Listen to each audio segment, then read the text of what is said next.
I'm not gonna sit here and Dr. Phil or Iyanla fix my life. I can't fix your life. I'm still working on fixing mine.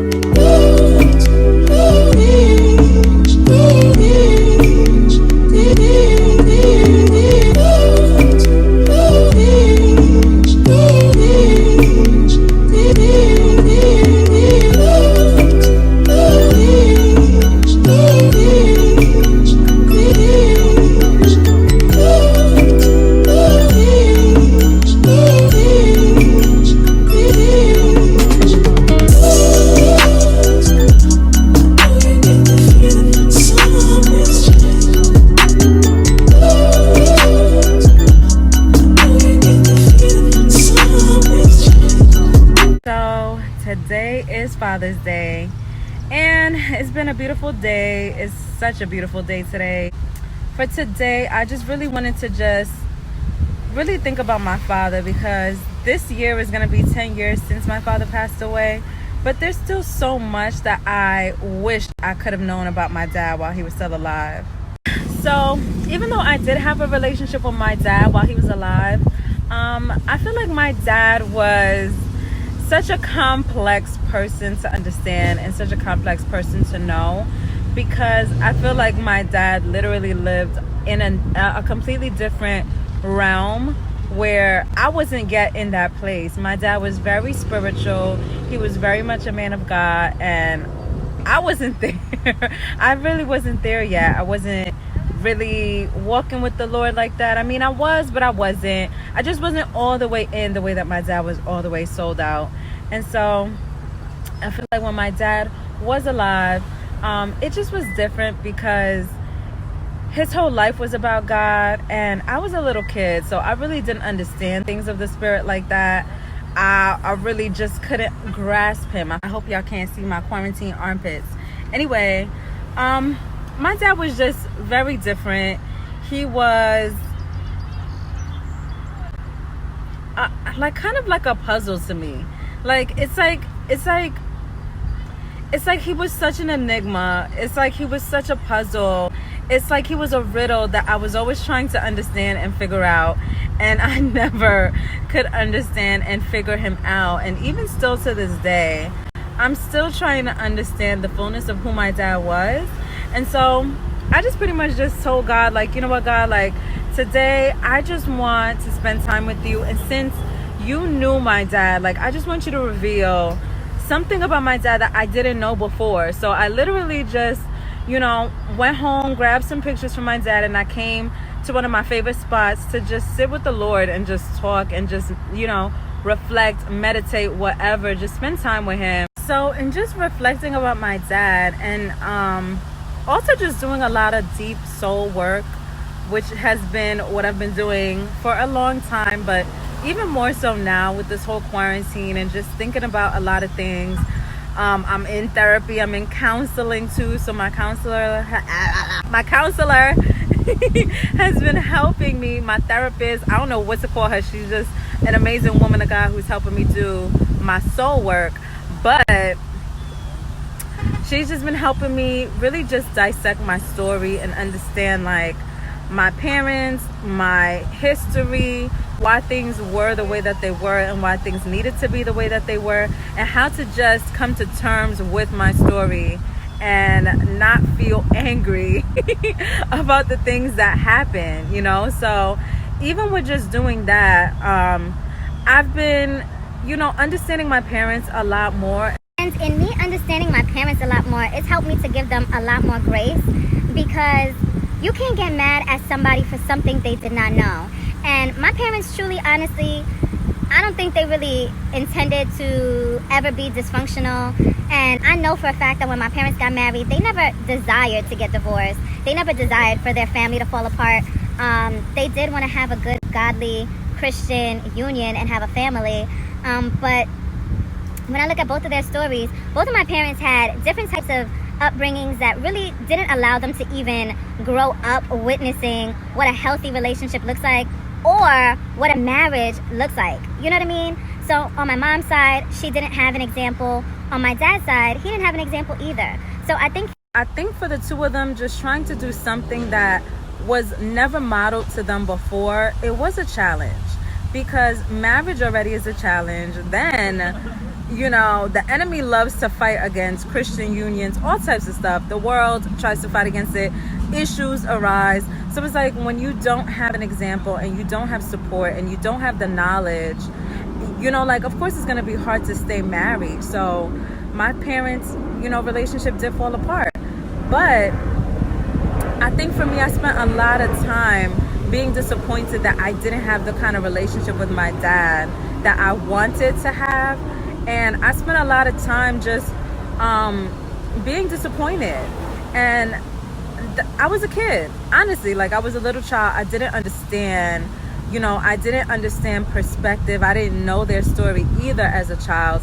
And in my disappointment with the fact that my family was torn apart, I couldn't be daddy's little girl the way that I had envisioned myself being daddy's little girl. I was really sad. And because I was sad, I feel like I kind of just pulled away. Even though there were a lot of things that happened that also led to me pulling away from my father and my parents. I think the main thing was that I was really disappointed that I didn't get to be daddy's little girl the way that I wanted to be, and the way that I had envisioned being, like, you know, daddy's little girl, being really close with my father, having that kind of loving, nurturing relationship where my dad was always there and he was my protector and my provider and my lover and all those things. I was really disappointed with that.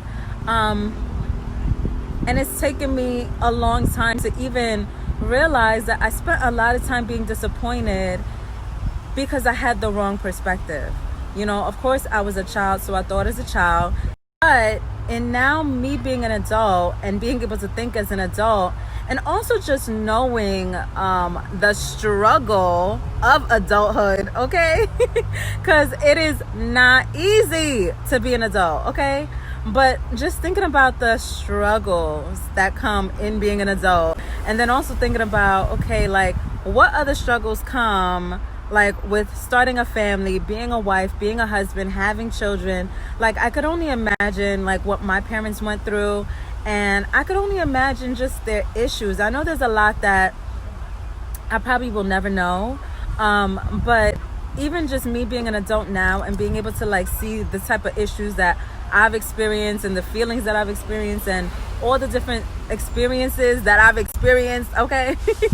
Like, I'm just like, okay, wow, like, what did my parents go through? Like, what was their story like? With all that being said, the final result is me just feeling like, you know what, my family history wasn't that bad, okay?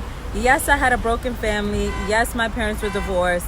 Yes, I was put in the middle. Yes, I had disgruntled feelings towards my mom, my dad, my sister, everybody. Yes, we were very broken. Yes, we were very traumatized. Yes, we were very sad. But at the same time, like, just thinking about it, I'm like, okay, there had to be a reason why this had to happen. And there had to be a reason why my mom had to be my mom and my dad had to be my dad. Maybe it really was that I had to come through their bloodline, and maybe they really just were not meant to stay together. Who knows, right? But when I look at who the both of my parents are, like, I could see why God picked them to be my parents, you know? And so today, as I was driving, I was like, you know what, God, like, I want you to show me something more about my dad that I didn't know. So I drove over to one of my favorite spots. I'll show you guys in a little bit. But I was just looking at these pictures, and the thing is, with me, I don't have too many pictures with my dad. So anytime that it's Father's Day or anything where I would want to, like, look at a picture with my father, I really don't have pictures with my dad like that. I just really don't. And so it always kind of made me sad, because I'm like, why don't I have pictures with my dad? But also just knowing the story of my birth, which is gonna come on, I'll tell that story another day.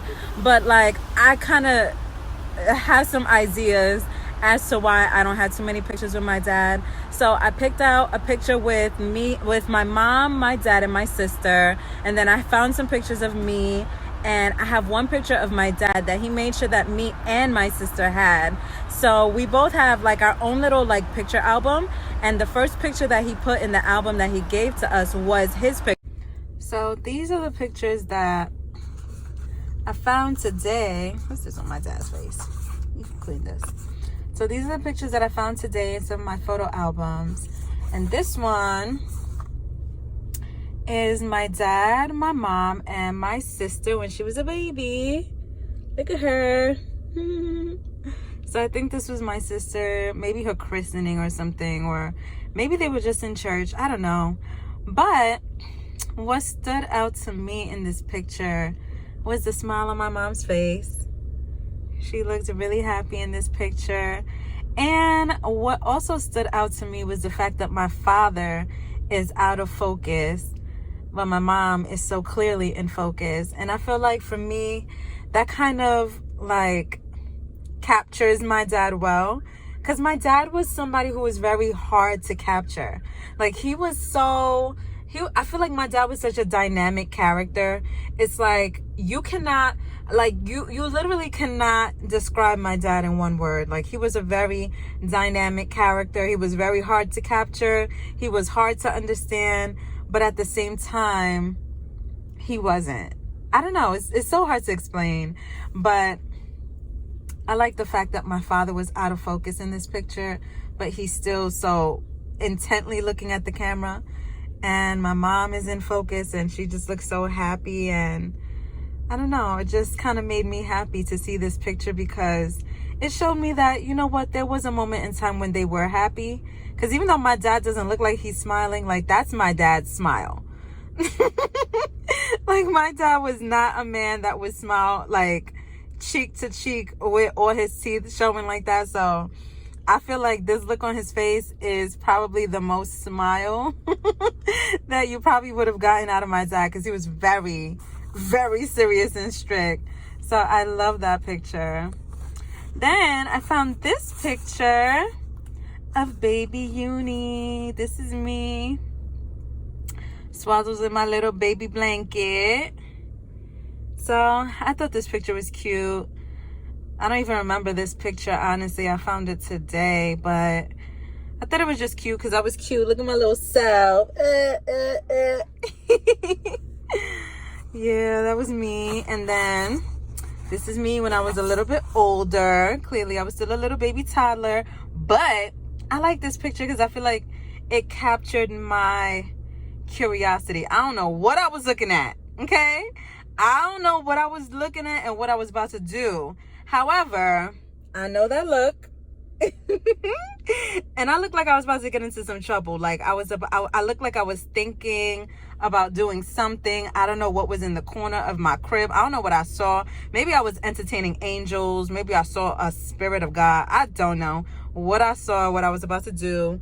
I was either in a trance or I was thinking about doing something mischievous, and that's probably what I did because I was a very curious baby. But I thought this was a cute picture of me too, because I look like a little chubby baby bunny rabbit. And yeah, that was my favorite teddy bear that I used to love to hug, my little snuggle buddy. And that was me. I was probably like 1 year old right here. And look at my outfit though. I was always with the drip, drip, drip. Look at my little ribbon. And mommy had me dripping. And then, oh no, that's the same picture. This is a picture of my dad. So this is the picture that I had in my photo album. My sister also had in my photo album. And this picture is kind of like, when I think about my dad, like this is like the quintessential picture that I think about. This is like, when I think about my dad, this is the image that I see. And I feel like this is probably the image that he wanted us to see, because he gave everybody this picture. But today I just pulled it out because I was like, you know what? This is like my dad's picture. Like, I think this is his favorite picture. And I didn't know why. So look at his wrist with the drip bling blingy. Bling bling e. Daddy had the drips Okay, so he was looking not casket ready. He was looking sharp. He was looking sharp. He was looking like one of them Temptations. Okay. So the reason why I think this was my dad's favorite picture, and I didn't know until today why. So I just happened to like turn to the back of this picture, and this one I took out of my sister's album, but it says to Karen, and it says Dad's ordination as elder. So this was my dad's ordination as an elder. And I didn't even know that my dad was an elder in the church. Like, I knew that he was somebody that everybody knew. And I only knew that when he passed away. Like, I was like, who is my dad? Why are all of these people here? But his funeral was so crazy. And that's going to be a story for another day, because his funeral traumatized me. But like, I had no idea that my dad was an elder. And so when I saw this picture and I saw that on the back, I was just like, wow, my dad literally was my dad. And maybe the purpose of him being my dad, and not even maybe, but I was born of my dad as a little baby seed, but my dad was planting a seed of faith into me. And he was my dad because he was the one that had to basically just instill in me the faith of God, but also just like the purpose that God gave to me as far as building a legacy of faith and faithfulness, right? So I know, like, okay, God, why was it that I was born from my mom and from my dad? What is it that you were doing with that? What was my dad giving to me? What was my mom giving to me? And yeah, they had to be my parents. My dad was giving me that gift of faith and just instilling in me the love of God. And the thing with my dad was that there was never a moment that passed by that my dad was not talking about Jesus, about God, telling us we needed to get baptized and all this stuff, give your life to Christ. I used to be sick of it because I was just like, look, Dad, like, fall back. But when I look at it now, I'm like, man, my dad needed to be my dad. He needed to be my dad. So part of what I say when I say like my dad needed to be my dad is because God He knew me, okay? He knew me before I came to this earth. He knew I was a certified bug out, okay? He knew I was going to be the wild child. He knew I was going to be the wild card. He knew I was the adventurous one, the curious one, and he made me like that, right? And I think, well, I know God knew I was going to need a praying daddy. If it wasn't for my praying father, I know for a fact I wouldn't even be here. I know for a fact if it was not for like the people that God placed in my life to like really strategically pray for me, because look, only God knows like how I probably would have went straight to hell. I honestly could say that. I probably would have went straight. So when I say that my dad needed to be my dad, it's because he really did. Like, when I think about like half of the things that I've done in my life and half of the experiences that I had, I feel like if I didn't have somebody somewhere praying for me, honestly, if there wasn't somebody strong in the faith who had prayed for me, I really honestly know I wouldn't be here. Let's be clear. So my dad, being the way that he was, being as strict as he was, being as devout as he was, being a follower of Christ to the death, being always in his Bible, always praying, always fasting, being very strict, very disciplined. Like, for me as a kid, I didn't understand it, and I was really annoyed because I just wanted a dad that was going to be fun. I wanted a dad that I could chill with and really have a good time with, and that was not my dad. but at the same time, like, I know that he needed to be my dad because he was my dad for a purpose. Okay, he wasn't my dad just for fun and for preference. Like, my father was my father for a purpose. There was a purpose in my dad being my dad because he had to plant certain seeds. And even just certain things that I witnessed my father doing, I needed to have those memories and have those experiences in order for it to implant something in me. So just finding out today that my dad was an ordained elder, and I probably knew that in the past, but I didn't know what it meant. I didn't know what an elder was. I didn't know about a legacy of faith. I didn't know about elders being rich in wisdom and knowing the scripture, knowing God, having a history with God, having a legacy of faithfulness with God. Like, I didn't know what that was. I didn't know what it meant. And so finding that out today was just like, wow, that's the legacy that that's the bloodline that I come from. That's the legacy that I'm going to carry on, is that legacy of faithfulness and that legacy of faith. Now, let's be clear. God is still working on me. I still have a long way to go. Okay? Let's be clear. I am nowhere close to being what my dad was. My dad was on another level. Okay? I still got a long way to go. I still got a lot of work to do. Your girl needs Jesus more than she ever did before. Okay? I need the Lord. I need him. I'm not playing. I need God. I need him to help me because something here. I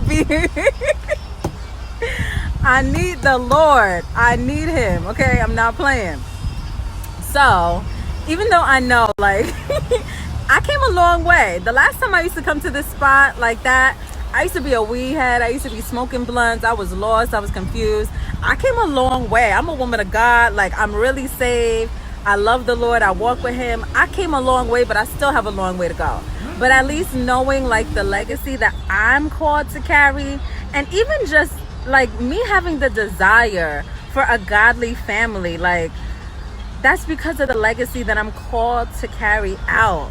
That's because of the purpose. That's because of what my dad implanted in me, that desire for God, that desire for family, that desire to do things God's way, that desire to raise children in God. Like, just that whole legacy of faithfulness thing, like, it's not by accident, it's not by coincidence, and it's not something new. It's something that came long before I even came to this earth. So just finding that picture today and just seeing how God, my Father in heaven, is just so good, because I literally said on my way here, God, I want you to show me something new about my dad that I didn't know before. But the thing is, he had already answered that prayer, because he told, like, just in me grabbing that picture was not an accident. It was not a coincidence. He literally told me to grab that picture, and I did. And I didn't know what was written on the back of it. And so I'm driving and I'm saying, I want to find out something new about my dad. But he had already set it in order for me to receive something new about my dad. So I'm just like, wow, this is just amazing. I'm just in awe of God today. Like, he never ceases to blow my mind. And I think more than anything, God has shown me, like, for my whole life, I felt disappointed because I thought I wasn't daddy's little girl. And he's showing me all along, Eunice, you were always daddy's little girl. Because he's showing me more than ever, like, your father loved you. But your father loved you in the way that he knew how to love. It didn't look the way that you expected to be loved. It didn't look the way that you thought love looked. And that's the thing. Sometimes we think love is going to look a certain kind of way or feel a certain kind of way. But God was showing me, like, the love that your father was showing, it wasn't a love from this world or from this earth.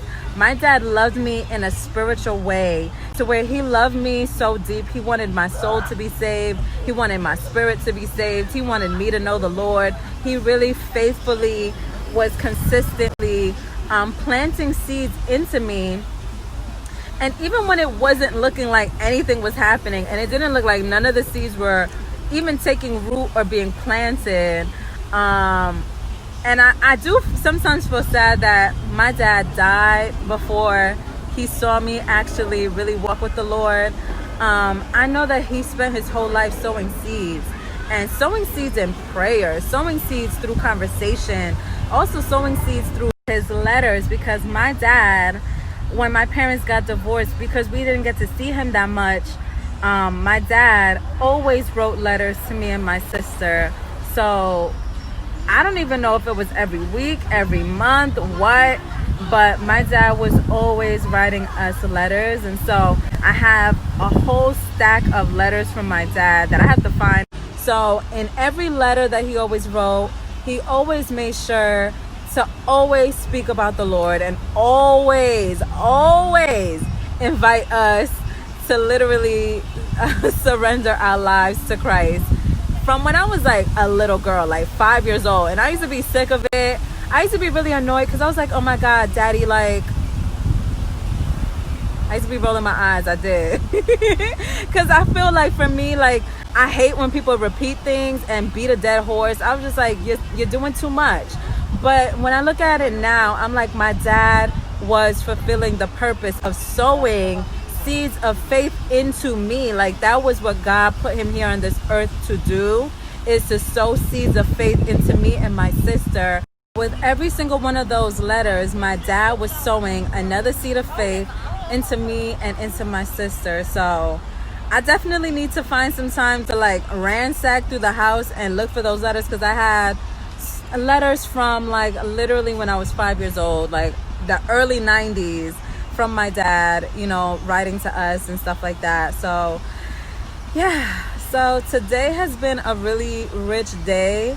God once again blew my mind, showed up and showed out. So I feel like God, more than anything, is just, ooh, I had to burp. He's helping me to realize, like, girl, you didn't even have the daddy issues that you thought you had. I mean, I did have daddy issues, but it was because I didn't understand my father. So I grew up thinking, like, you know, just feeling sad and disappointed that I didn't have the relationship with my dad that I wanted to have, or I thought I was supposed to have, or I thought I didn't have. And I grew up thinking, like, you know, my dad didn't want me, I was abandoned, I was rejected. And there were instances where my dad did reject me. However, in the overall grand scheme of things, I can't look at him and say that my dad rejected me for my whole life. I can't look at him and say that my dad didn't love me, because he did. But he loves me in the way that he knew how to love. And God is just showing me, like, you were always a daughter. You were never an orphan. You were never a throwaway. You were never abandoned. You were never a foster child. You were never a stepchild. Like, he's just showing me, like, Eunice, like, you were never an orphan. You carried an orphan spirit because somehow, some way, your perspective was perverted. You didn't see things clearly. But God is helping me to see things clearly. Okay. He's helping me to see things more clearly than I've ever seen things before. And I'm grateful, because I was sick and tired. I'm sick and tired of having issues. I'm gonna tell you this straight up. I'm not trying to have no issues no more. I'm not trying to be messed up. I'm not. I want to be whole. I want to be healthy. I want to think righteous, good thoughts. I want to get it together. I want to get it together.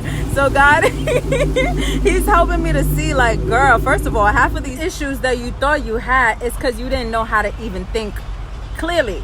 You didn't know how to think right. Your perspective was tainted by your own desires and the desires of your own heart. Okay? And it's understandable. I wasn't walking with the Lord for the majority of my life. So my eyes were not trained to see the way that he sees. So filtering my experiences through my heart of carnality and flesh, of course I was going to be pissed off, disgruntled, bitter. Okay, of course I was going to feel some type of way about my parents. And I did. But God is helping me to deal with all of those heart issues now. So that's where I am on Father's Day 2020. I feel like I'm making progress here. I'm so excited. I'm so excited because I'm like, wow, God, it's taken a long time. But I'm grateful. This year is going to be the 10-year anniversary of my father's passing. And my father's passing was literally the catalyst that threw me for a loop.